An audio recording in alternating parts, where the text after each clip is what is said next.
with my Greater Ottawa Caucus colleagues.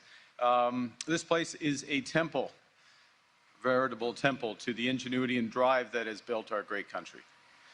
Canada has always been a nation of risk takers and builders. The country was originally forged by Indigenous peoples and voyageurs who mapped the continent and built vast trading networks from coast to coast to coast before the Americans had even left St. Louis. And by the early 1870s, a young Canada was a vast land of provinces bound together, has to be said, mainly in name, a mere geographical expression in Sir John A. Macdonald's memorable phrase. Facing at that time an economic depression and threats to our sovereignty from our southern neighbor, Canadians chose to build.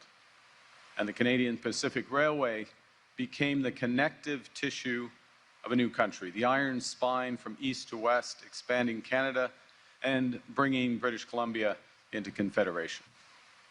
Our resources were unlocked. Our trade increased. Our industries grew, and a stronger, more united, and more prosperous Canada emerged.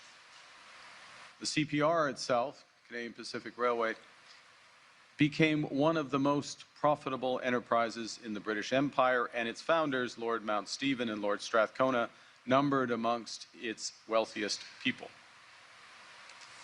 Now today, Canada faces new challenges from a world that's changing, not gradually but suddenly. Technological change is accelerating. The foundations of the international order, the order which Canada helped to build and from which we have long benefited, that order is crumbling. And many of our former strengths, built on our close ties to the United States, have become our weaknesses. The U.S. has changed. That's their right. And we are responding. That is our imperative. We are responding with speed and ambition, focusing on what we can control, which is to build our strength at home and diversify our partnerships abroad. Abroad, we've secured more than 20 economic and security partnerships across 4 continents in less than a year. We're re-engaging with global giants like India, China, and Brazil. And we're deepening our partnerships with our closest allies, including the European Union, the Nordic countries, and Australia.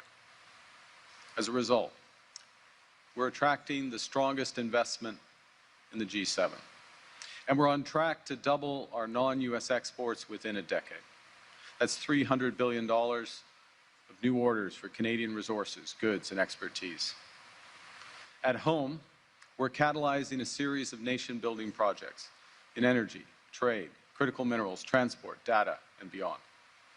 We've announced 21 nation-building initiatives that will connect, diversify, and propel our economy through over $125 billion of new investment. We're realizing Canada's full potential in clean and conventional energies to power Canadian homes, build Canadian businesses, and reinforce Canadian sovereignty. We're building a strong economy where everyone has a chance to get ahead, where we can take care of the vulnerable in our society, where we pull together to make life more affordable today and better tomorrow. These are still early days, but we're already delivering results. Nous avons déjà soumis 21 projets et stratégies au Bureau des grands projets des ports, des autoroutes, des mines et des corridors commerciaux et énergétiques. L'année dernière, la construction de la nouvelle centrale nucléaire de Darlington a commencé en Ontario. Plus tôt ce mois-ci, nous avons donné le coup d'envoi d'un projet d'expansion du terminal de Contrecoeur au port de Montréal. Un projet qui a fait l'objet de débats pendant plus de 4 décennies et finalement en construction. Et nous venons d'approuver le projet d'agrandissement Sunrise. Elle augmentant la capacité principale réseau de transport de gaz naturel de la Colombie-Britannique. Le projet, d'une valeur de 4 milliards de dollars, aidera à répondre à la croissance de la demande énergétique de la province. Cet été, Nous lancerons le projet de route de la vallée du Mackenzie dans le territoire du Nord-Ouest, un projet dont j'attends parler depuis mon enfance. Nous avons signé 56 accords sur les minéraux critiques avec plus de 10 pays. Ces accords contribueront à débloquer 18,5 milliards de dollars pour des projets liés aux minéraux critiques au Canada.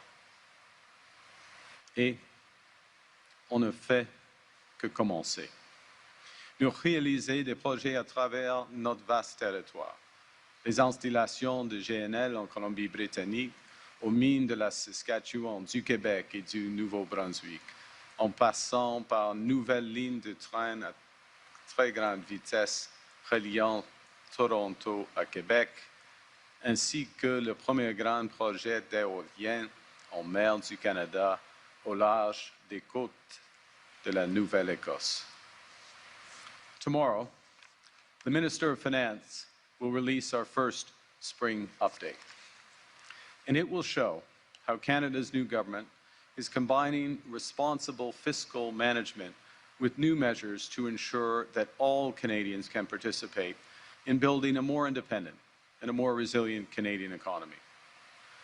Building Canada strong means building a Canada where everyone has a stake, where growth is shared, and where prosperity reaches every region, every community, and every family.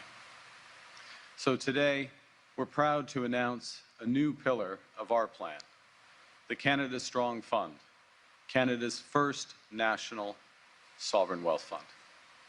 This will be a Government of Canada fund, but more importantly, this will be a people's fund. It will be your fund.